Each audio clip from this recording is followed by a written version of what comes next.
السلام عليكم ورحمة الله تعالى وبركاته. الحمد لله. அன்புக்கும் கண்ணியத்திற்கும் உரிய அல்லாஹுவின் நல்லடியார்களே, அருமை சகோதரர்களே, அல்லாஹுடைய அளப்பெரும் கருணையினால் நாள்தோறும் சில நல்ல விஷயங்களை அறிந்து வருகின்றோம். அந்த அடிப்படையிலே உலகத்தில் எந்த இறை தூதருக்கும் கொடுக்கப்படாத ஹஜ்ரத் ரசூலுல்லாஹி ஸல்லல்லாஹு அலைஹி வஸல்லம் அவர்களுக்கு மட்டும்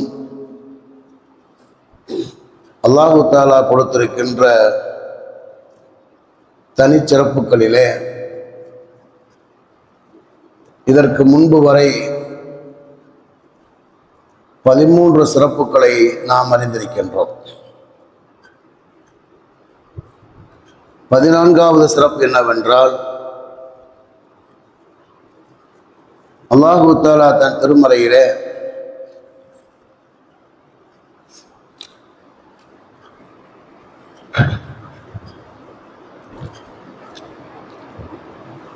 சூரத்துல் அன்பியாவினுடைய 107வது வசனத்தில் அல்லாஹ் கூறுகிறான், வமா அர்சல்நாக இல்லா ரஹ்மத்தல் லில் ஆலமீன். நபியே, உங்களை அகிலத்தாருக்கு அருள்கொடையாகவே தவிர நாம் அனுப்பவில்லை என்று அல்லாஹ் தஆலா கூறுகிறார். சூரத்துல் அன்பியா என்பது 21வது சூரா. அதில் 107வது வசனத்திலே அல்லாஹ் தஆலா கூறுகின்றார்,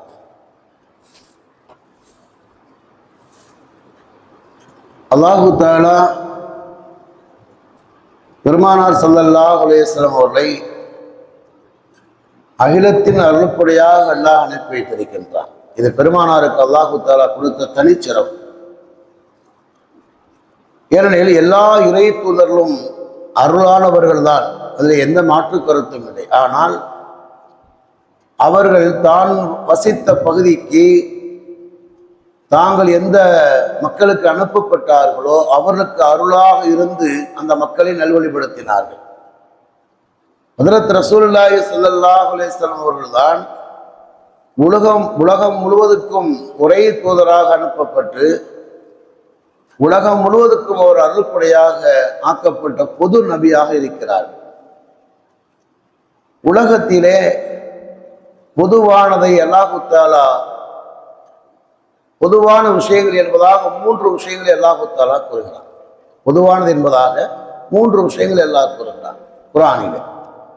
ஒன்று, தன்னை பற்றி அல்லாஹு தஆலா அறிமுகப்படுத்துகிற நேரத்திலே அல்ஹம்துலில்லாஹி ரப்பில் ஆலமீன், அகிலத்தை படைத்து பரிபாலிக்கின்ற ரப்பு என்று அல்லாஹு தஆலா தன்னை கூறுகின்றார்.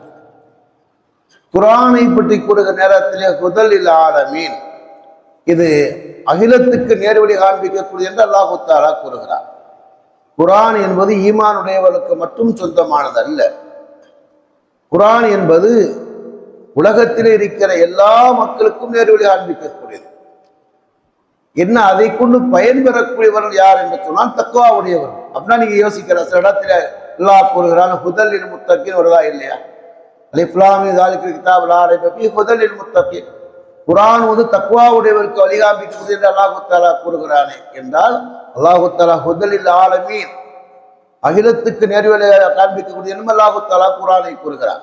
ஷஹ்ரு ரமலான் உன்ஸில ஃபீல் குர்ஆன் ஹுதல் லின்னாஸ், இந்த ஆயத்தில் அல்லாஹு தஆலா சொல்வார், உலகத்தில் இருக்கிற எல்லா மக்களுக்கும் நேர்வழி காண்பிக்கிறது என்பதா. அப்ப இங்கே தக்வா உடையவங்களுக்கு நேர்வழி காண்பிக்கிறது என்பதா அல்லாஹு தஆலா கூறுகிறானே என்றால் அதுக்குள்ள நோக்கம் என்னவென்றால் அல் முன்தஃபிஊன பிஹா, அந்த குர்ஆனை கொண்டு பயன்பெறக்கூடியவர் இறையச்சமுடையவர்கள் என்பதாக அறிகிறவர் மக்கள் எழுதுவாங்க. எல்லாத்துக்கும் வழிகாண்பிக்கக்கூடியதான். உதாரணமாக சூரியனுடைய ஒளி இருக்கிறது, எல்லாத்துக்கும் வழிகாண்பிக்கக்கூடியது. கண் பார்வை உள்ளவர்கள் பயன்பெறுகிறார்கள், கண் பார்வை இல்லாதவர்கள் பயன்பெற முடியாது. இவனுக்கு கண் பார்வை இல்லை, பயன்பெறவில்லை என்பதற்காக சூரியனை செய்ய முடியாது, சூரியனை போய் குறை சொல்ல முடியாது. அதே மாதிரி தான் இந்த குர்ஆன் என்பது அகிலத்துக்கு வழிகாட்டியாக அருளப்பட்டது. அதே மாதிரி அல்லாஹு தஆலா குர்ஆனிலே ஹஜ்ரத் ரசூலுல்லாஹி ஸல்லல்லாஹு அலைஹி வஸல்லம் சிறப்பை கூறுகிற நேரத்தில் அல்லாஹு தஆலா கூறுகிறான், ஹஜ்ரத் ரசூலுல்லாஹி ஸல்லல்லாஹு அலைஹி வஸல்லம் எப்படிப்பட்டவங்க? ரஹ்மத்துல் லில் ஆலமீன், இந்த உலகத்தில் இருக்கிற எல்லா மக்களுக்கும் என்ன செய்யக்கூடியவங்க, ரஹமத்தாக வந்தவர் என்று அல்லாஹு தஆலா கூறுகிறார். ஹஜ்ரத் ரசூலுல்லாஹி ஸல்லல்லாஹு அலைஹி வஸல்லம் எப்படிப்பட்ட ரஹமத் என்பதை நாம் பார்த்தால் ஆச்சரியப்படும். உலகத்தில் இருக்கிற எல்லாருக்கும் அவங்க அருளாக இருந்தாங்க. எழுதுறாங்க, அரியர்வரும் எழுதுறாங்க, முதலாவது எழுதுறாங்க, தன் தாய்க்கு அவர்கள் அருட்படையாக இருந்தார்கள், தான் தாய்க்கு அவர் ரஹமத்தாக இருந்தார். எப்படி அப்படின்னா, அன்னை ஆமினா அம்மையார் அவர்கள் பெருமானார் ஸல்லல்லாஹு அலைஹி வஸல்லம் பெற்றெடுக்கிற நேரத்திலே பிரசவத்தின் வேதனையை உணரவில்லை என்பதாக அவர் கூறுகிறார். எப்படி குழந்தை பிறந்து செல்வதாக தெரியவில்லை. அதே மாதிரி அவங்க இன்னொரு செய்தியை சொல்றாங்க, என் மகன் என்னுடைய கருவில இருந்த நேரத்திலே நான் எந்த வகையான அசௌகரியங்களை, எந்த வகையான சிரமங்களையும் நான் அடைந்ததில்லை என்றார். இது உலகத்துல நீங்க எந்த பெண்களும் இந்த ரெண்டு விஷயத்தை விட விதிவிலக்கா இருக்க மாட்டாங்க. குழந்தை அவங்க தங்கிட்டாங்கன்னா அந்த குழந்தையை பெற்றெடுக்கிற வரைக்கும் அவங்க படக்கூடிய பாடு உயர்ந்த தியாகம். அதனால ரசூலுல்லாஹ் சொன்னாங்க, தாயின் பாதத்துக்கிற சொர்க்கம். ஏன்னா அந்த குழந்தை வந்துட்டு என்ன செய்யும், அப்படி ரேஸ் அப்படி உருண்டுச்சுன்னு வைங்களேன், அந்த வேதனை வரும். ஏன்னா அந்த வயிற்றுக்குள்ள கடவுளுக்கு என்ன செய்யறது, அது உருண்டு அது சேட்டை பண்ணி அது அநியாயம் பண்ணுகிற நேரத்துல பாத்தீங்கன்னா என்ன செய்யும் சொல்லுவோம், இங்க பாருங்க இங்கிட்டு ஓடுறான் அங்கிட்டு ஓடுறான் அங்கிட்டு மிதிக்கிறான். பாசமான மனைவிகள் தன் கடவுளத்துல சொல்லுவாங்க, இங்க பாருங்க போட்டு பாடாப்படுத்துறான், ஒரு இடத்துல கிடக்க மாட்டேங்க. அந்த வேதனை வரலாறு நிறைய வருகிறது. பெருமானாரத்திலே ஒரு சஹாபி கேட்பார், என்னுடைய தாயார் செய்யறாங்க உம்ரா செய்யணும்னு நாடுனாங்க, நான் நீண்ட தூரத்துல என்ன செய்யறேன், கூடையில வச்சு தூக்கிட்டு என்ன செய்ய உம்ரா செய்ய வச்சேன், நான் என் தாய்க்கு செய்ய வேண்டிய கடமையை செஞ்சுட்டேன்னா பெருமான சொல்லுவாங்க, நீ உன்னுடைய தாயின் கருவறையில அசைந்தா இல்லையா, ஒரு அசைவுக்கு இது ஈடாகாதுன்னு சொல்லி முடிச்சிருவாங்க. நீ அசைகிற நேரத்துல அவங்க பட்ட வலிக்கு அந்த துன்பத்துக்கு இதெல்லாம் ஈடாகாது சொல்லி முடிச்சிருவாங்க. என்ன செய்வாங்க, உலகத்தில் எந்த பெண்ணாக இருந்தாலும் கருவுற்று இருக்கிற நேரத்திலே சிரமத்தை அனுபவிக்கின்றார். சில பேர் வாந்தி எடுத்துக்கிட்டே கிடப்பாங்க, சாப்பிட முடியாது, மயக்கம் ஒரு எங்கேயும் போக முடியாது, எந்த ஃபங்க்ஷனுக்கு போக முடியாது. சில அன்பான கணவனா இருந்தா ஆறுதலா இருப்பான், இல்லைன்னா அவன் எரிஞ்சு விட ஆரம்பிச்சிடும், உனக்கு இதே வேலையா போச்சு அப்படின்னு சொல்லி செய்வான், கத்துவான்.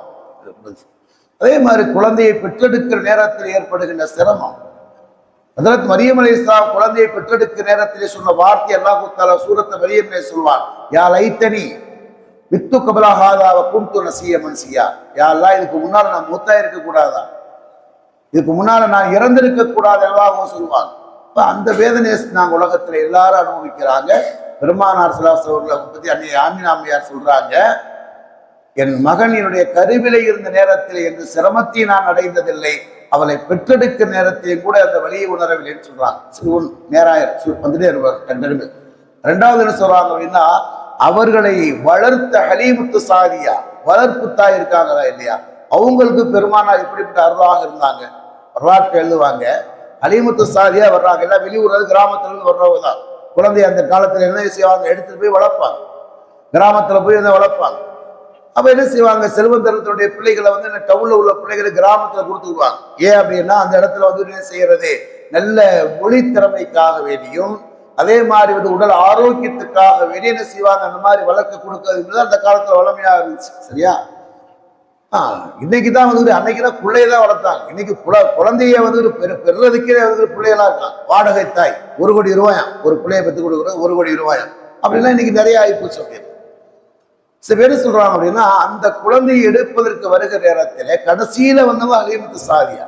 ஏன்னா அவங்க வந்த வாகனம் என்பது ஒட்டகம் ரொம்ப பலகீனமா இருந்துச்சு. அவங்க என்ன செய்றாங்க, வர்றாங்க.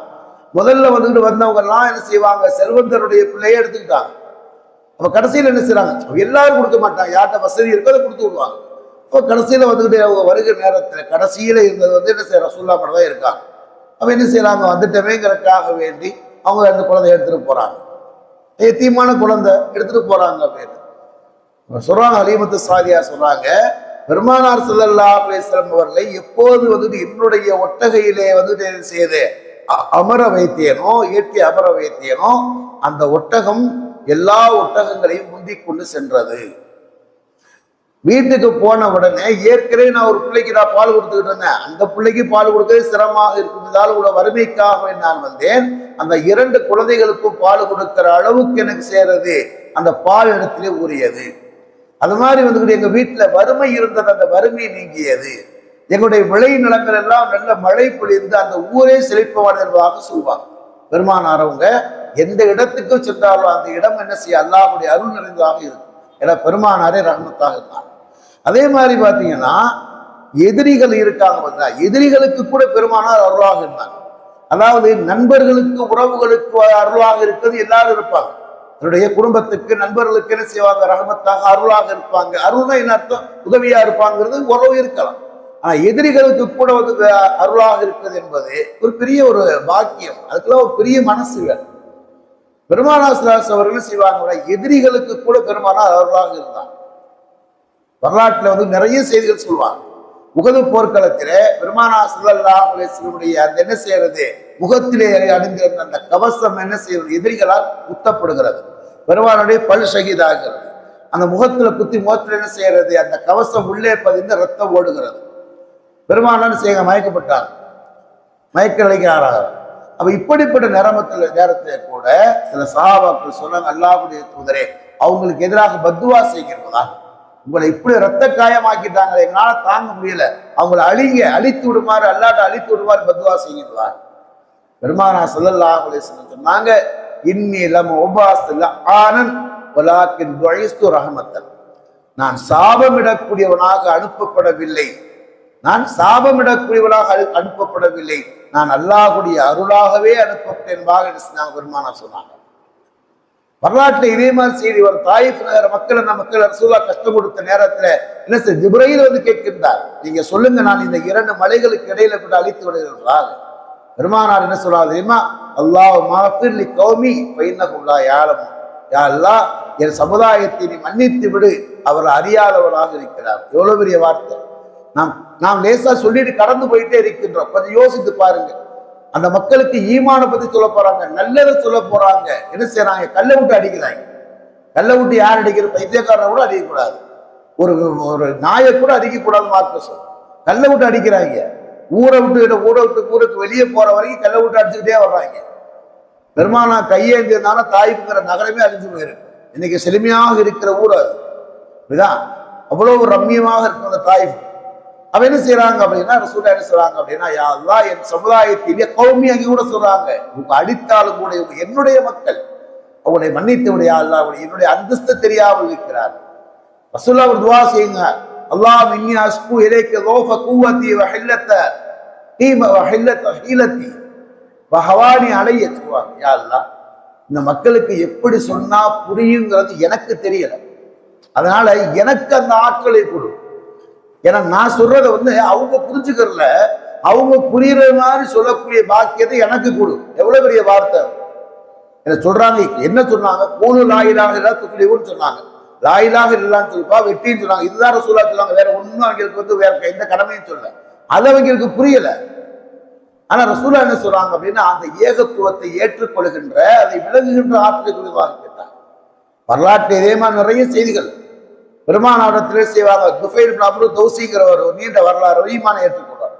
ஈமானை ஏற்றுக்கொண்டு ஒரு வருஷம் போயின்னு செய்வார், மக்களுக்கு சொல்லுவாரு. அந்த மக்கள் ஈமானை ஏற்றுக்கொள்ள மாட்டாங்க. வருவார், அல்லாஹ்வுடைய தூதரே, என் சமுதாய மக்களே அழிக்கும்படி நீங்க பத்வா செய்யுங்க அவர் சொல்லுவார். அவர் தான் அந்த கூட்டத்துக்கு தலைவர். ஒரு வருஷமா ஈமானை சொல்றேன், அவங்க ஈமானை ஏற்றுக்கொள்ள. ஏன்னா முதல் ஹஜ்ஜில் தான் வந்து ஈமானை ஏற்றுக்கொள்வார். அடுத்த ஹஜ்ஜுக்கு வருவார், வந்து சொல்லுவார், அவங்க அழிக்கும்படி பத்வா செய்யும், என் ஊரை அழிஞ்சு போட்டும், என் மக்கள் அழிஞ்சு போட்டும், ஈமான் கொள்ளாத மக்கள் எதுக்கு இருக்கிறீர்களாக ஒரு சொல்வார். ஆதங்கத்திலே கூறுகிறார். இப்ப பெருமானா சொல்லுவாங்க, அல்லாஹ் மஹதி தௌசன் வாத்திமி, யா அல்லாஹ் தௌஸ் கூட்டத்தாருக்கு ஹிதாயத்தை கொடு, அவர் என்னிடத்திலே வருகிற பாக்கியத்தை கூறியதாக பெருமானா சொல்லிட்டு சொல்லுவாங்க. இப்ப போய் நீங்க மக்களுக்கு ஈவான சொல்லுங்க. போய் சொல்லும் போற இடத்துல என்ன செய்வாங்க, மக்களை பெருமானாரை வந்து செய்வாங்க, சந்திப்பாங்க, ஈமான் ஏற்றுக்கொள்வாங்க. அதிலே வந்தவர் தான் அதற்கு அபூ ஹுரைரா ரலியல்லாஹு அன்ஹு. அதிகமான ஹதீஸ் அறிவித்த அபூ ஹுரைரா இருக்காரு, அவர் அப்ப வந்தவர் தான். எதுக்கு சொல்றாங்க, இவர் பெருமானார் அவர் மிகப்பெரிய அருளாக இருந்தார். ஒரே ஒரு செய்தி சொல்லி கொடுத்து நேரம் ஆயிரும். என்னன்னு சொல்றாங்கன்னா, பெருமானார் எப்படிப்பட்ட அருள்டா, அவங்க வாழும் காலத்திலே மட்டுமல்ல, மௌத்துக்கு பிறகும் அவர்கள் ரஹமத்தாக இருந்தாங்க. பெருமானார் ஹயாத்தி ஹைருக்கும் மமாத்தி ஹைருக்கும், நான் இருப்பது உங்களுக்கு நன்மைதான், நான் மரணிப்பது உங்களுக்கு நன்மைதான். ரசூல்லா இருக்கிறது நன்மைனா என்ன அப்படின்னா வமாக்காரர்கள் அதிபகம் ஆன்தீகம் அல்லாஹ் சொல்லுவான், நபியே நீங்கள் இருக்கின்ற வரைக்கும் அந்த மக்கள் அழிக்கப்பட மாட்டார். நீங்கள் இருக்க ஹயாத்தா இருக்க வரைக்கும் அந்த மக்கள் அழிக்கப்பட மாட்டார். அது ஒரு தனி செய்தி. ஏன்னா உலகத்தில் எல்லா இறை தூதருக்கு முன்னாலும் அந்த மக்கள் அழிக்கப்பட்டாங்க. இந்த இறை தூதர் மக்கள் அழிக்கப்பட்டாங்க. ஆனால் அதே இடத்துல பெருமானாருக்கு அல்லாஹ் சொல்லுவான், நீங்க ஹயாத்தாக இருக்கிற வரைக்கும் அந்த மக்கள் அழிக்கப்பட மாட்டாங்க. ஒன்று. அதே மாதிரி ரசூலுல்லாஹ் சொல்றாங்க, நான் ஹயாத்தா இருக்குது உங்களுக்கு ரஹமத் என்று சொன்னால் பெருமானார் ஹயாத்தாக இருக்கும் போது அந்த மக்கள் அழிக்கப்படவில்லை. ஒன்று. மௌத்தானது எப்படி நன்மைனா இது சொல்றாங்க அப்படின்னா, பெருமானா சொல்லுவாங்க, ஒவ்வொரு திங்களும் வியாழனும் என்னுடைய உம்மத்துடைய நன்மைகள் இடத்திலே காண்பிக்கப்படுகிறது. என்னுடைய உம்மத்துடைய நன்மைகள் இடத்திலே காண்பிக்கப்படுகின்றது. எல்லாருடைய அமல்களும் என்ன செய்யறது, பெருமானாருக்கு சமர்ப்பிக்கப்படுகின்றது. ஹதீஸ்ல வருகின்றது. அப்ப அந்த அடியார்கள் நன்மைகள் செய்தால் நான் அவங்களுக்காக அல்லாஹ்வை புகழுவேன். இப்ப நம்ம ஃபஜர் தொழுவோம், பெருமானாருக்கு காண்பிக்கப்படுகிறது. அவ என்ன சொல்லுவாங்க, அல்ஹம்துலில்லாஹ் என்னுடைய உம்மத்துல தூக்கத்தை கெடுத்து வந்து என்ன செய்யறாங்க, தொழுதாங்க என்பதாக இந்த பாக்கியத்தை அவருக்கு கொடுத்ததுக்கு அல்லாஹ்வுக்கு நன்றி செய்வோம். அதே மாதிரி செய்வாங்க, எந்த மக்கள் அந்த இபாதத்தை மறந்தவர்களாக இருந்தாலோ பாவம் செய்தவர்களாக இருந்தார்களோ அது பெருமானாரிடத்தில் காண்பிக்கப்படுகிற நேரத்திலே நமக்காக வேண்டி இந்த உம்மத்துக்காக வேண்டி பாவ மன்னிப்பு தேடுவேன்பாக பெருமானா சொன்னாங்க. அதனால பெருமானா சொல்லுவாங்க, நான் வாழ்வதும் நன்மை, நான் மரணிப்பதும் கூட உங்களுக்கு நன்மையாக பெருமானா சொல்லுவாங்க. அப்படிப்பட்ட நபியினுடைய உம்மத்திலே பிறக்கிற பாக்கியத்தை எல்லாம் நமக்கு வழங்கியிருக்கிறார். அந்த நபியினுடைய அந்த குணங்களினுடைய குணமாக ஆக்கி கொடுத்தெல்லாம் நல்லது. அல்ஹம்துலில்லாஹ். சுப்ஹானல்லாஹ்.